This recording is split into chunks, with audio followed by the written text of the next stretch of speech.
Assalamualaikum warahmatullahi wabarakatuh ya. Jumpa lagi saudaraku Rabu Kliwon ya, dimanapun Anda berada ya. Menanggapi komentar saudara kita katanya dengan kelemahan Rabu Kliwon. Apa saja kelemahan Rabu Kliwon? Ya setiap orang pasti beda gitu loh. Kelemahan itu adalah sesuatu yang membuat Anda itu hancur ya. Dan kelemahan itu berasal dari diri kita sendiri gitu. Kalau di luar diri kita itu hanya pemicu ya, pematik gitu.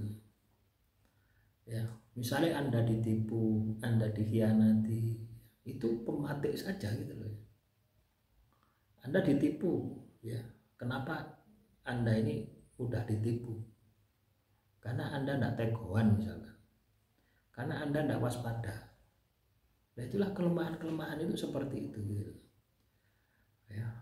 Anda punya usaha, terus usahamu bangkrut. Ya, kenapa kok usahamu bangkrut? Berarti ada kelemahan yang harus Anda perbaiki. Misalnya pelayananmu tidak baik. Misalnya dodol bakso tidak enak, bakso tidak larang. Nah, kelemahan itu yang tahu pada dasarnya adalah dirinya sendiri gitu. Ya orang lain tahu ya. Orang lain tahu hanya dari sisi luarnya saja gitu. Tapi sisi yang paling dalam Anda sendiri. Nah, kenapa kita itu tidak bisa memahami ya, mengetahui kelemahan kita itu lebih detail? Karena ego, nafsu itu menghalangi gitu loh ya. Ego kita menghalangi, nafsu kita menghalangi, sehingga kelemahan itu tidak terlihat gitu.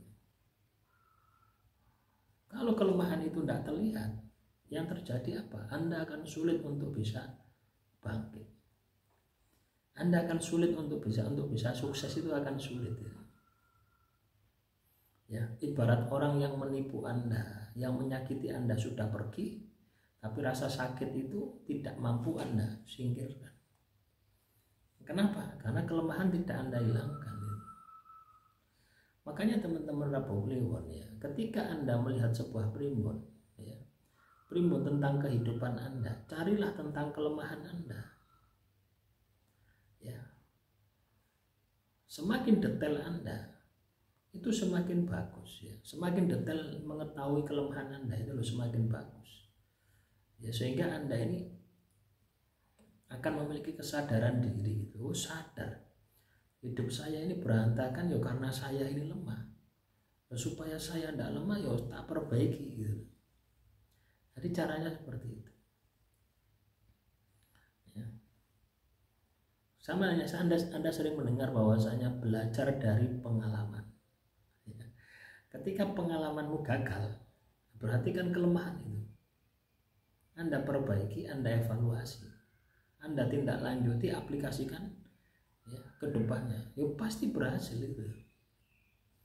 Nah, kelemahan-kelemahan semacam inilah ya perlu untuk Anda maksimalkan. Artinya maksimalkan, diperbaiki. Ya. Nah, cara mengetahui kelemahannya bagaimana? Sangat sederhana. Ya, ketika hidupmu sekarang ini ya, teman-teman Rabu Kliwon, sekarang ini hidupmu banyak masalah. Ya, hidupmu hancur-hancuran, ekonomimu hancur, keluargamu hancur, terus apa meneh? Kesehatanmu hancur. Berarti kelemahanmu akeh, pol-polan. Nah, itulah segera diperbaiki. Ketika terjadi perbaikan, maka kelemahan itu akan hilang. Ketika kelemahan hilang, berubah menjadi keistimewaan. Ketika keistimewaan sudah mendarah daging, sudah Anda praktekkan, sudah Anda aplikasikan di dalam kehidupan Anda, maka kesuksesan, hasilnya kesuksesan. Nah, kadang kita tidak berpikir ke sana itu, ya, tidak mau mengenal kelemahan kita, gitu. Tidak mau kelemahan kita itu untuk kita perbaiki, tidak mau. Nah, iso semua orang biar tidak tahu, ya apa caranya ditutupi. Biasanya seperti itu. Kelemahan itu bukan untuk ditutupi ya, tapi kelemahan itu untuk dirubah menjadi kelebihan. Nah, kalau Anda bisa seperti itu, bisa introspeksi diri seperti itu, wah luar biasa. Anda akan jadi Rabu Kliwon yang sukses. Tidak hanya di dunia tapi juga di akhirat. Caranya bagaimana? Sangat sederhana. Ya. Sangat sederhana. Dalam satu hari Anda harus punya jadwal hidup. Ya, dari Anda melek di pagi hari sampai merem di malam hari. Itu jadwal kehidupan Anda. Itu harus jelas. Jadwal kehidupan untuk ibadah. Kalau Anda muslim, sholat 5 waktu. Sudah terpenuhi enggak? Isya, subuh, lohor, asar, maghrib.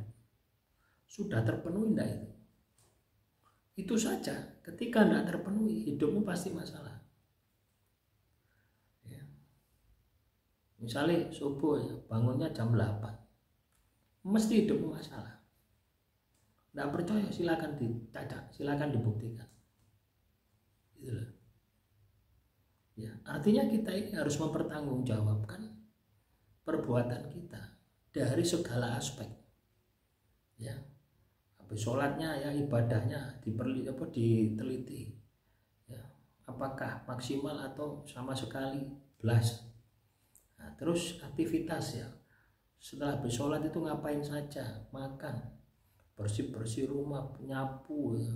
Terus cuci motor, cuci kendaraan, cuci mobil misalnya. Terus berangkat kerja. Ya. Istirahat siang, sholat duhur misalnya. Ya, habis sholat duhur tirakatnya apa? Baca sholawat 100 kali misalnya.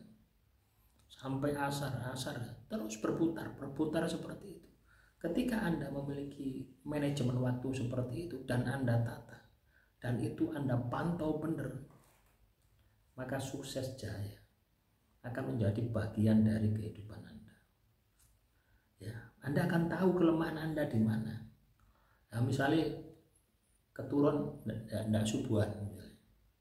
Nah, itu kelemahan di disiplin waktu sudah muncul. Ya. Jadi ketika kita punya catatan, ya, ketika kita punya catatan riwayat perjalanan hidup kita, itu akan membantu kita untuk mengenal jati diri kita, untuk mengenal kelemahan kita. Coba Anda lihat ya, toko-toko